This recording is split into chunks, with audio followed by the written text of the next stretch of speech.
தனது பெயரை அன்புமணி பயன்படுத்தக்கூடாது என ராமதாஸ் கூறிய நிலையில் அன்புமணி ராமதாஸ் என்னும் பெயரில் தற்போது அறிக்கை வெளியிடப்பட்டிருக்கிறது. ராமதாஸ் பெயரை அன்புமணி மீண்டும் பயன்படுத்தி அறிக்கை வெளியிட்டிருக்கிறார். கூடுதல் விவரங்களை வழங்குவதற்காக செய்தியாளர் சமய மணிவண்ணன் இணைகிறார். சமய மணிவண்ணன், விவரங்கள். வணக்கம்.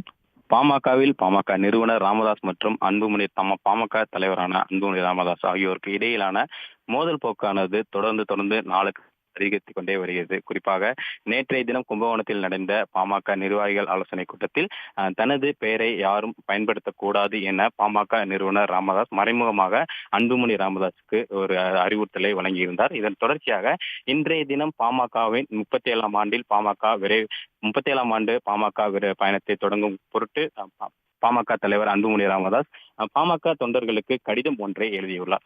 அந்த கடிதத்தில் பாமக தலைவர் அன்புமணி ராமதாஸ் என்கிற ராமதாஸ் அவர்களின் நிறுவனர் ராமதாஸ் அவர்களின் பெயரை குறிப்பிட்டு பாமக தொண்டர்களுக்கு அந்த கடிதத்தை அன்புமணி ராமதாஸ் அவர்கள் எழுதியுள்ளார். குறிப்பாக பாமக தொடங்கப்பட்டதன் நோக்கம் குறிப்பிட்டு அந்த கடிதத்தில் அவர் பல்வேறு தகவல்களையும் குறிப்பிட்டுள்ளார். குறிப்பாக பாமகவின் கடந்த கால போராட்டங்கள், 36 ஆண்டுகளாக பாமகவின் செயல்பாடு, பாமக நிறுவனர் ராமதாஸின் செயல்பாடுகள் ஆகியவற்றை குறிப்பிட்டு தொடர்ந்து பாமக அடுத்தகட்ட செயல்பாடுகளுக்காக பாமகவில் தொடர்ந்து கட்சி உறுப்பினர்களை சேர்க்க வேண்டும், வாக்குச்சாவடி வாரியாக பூத் வாரியாக தொண்டர் உறுப்பினர்களை சேர்க்க வேண்டும் என்கிற பல்வேறு கருத்துக்கு தொண்டர்களுக்கு பாமக தலைவர் அன்புமணி ராமதாஸ் அவர்கள் கடிதத்தை எழுதியுள்ளார். குறிப்பாக சொல்ல வேண்டும் என்றால், நேற்றைய தினம் கும்பகோணத்தில் நடைபெற்ற பாமக நிர்வாகிகள் ஆலோசனை கூட்டத்தில் பேசிய பாமக நிறுவனர் ராமதாஸ் அவர்கள் தனது பெயரை யாரும் பயன்படுத்தக்கூடாது, தனது பெயரை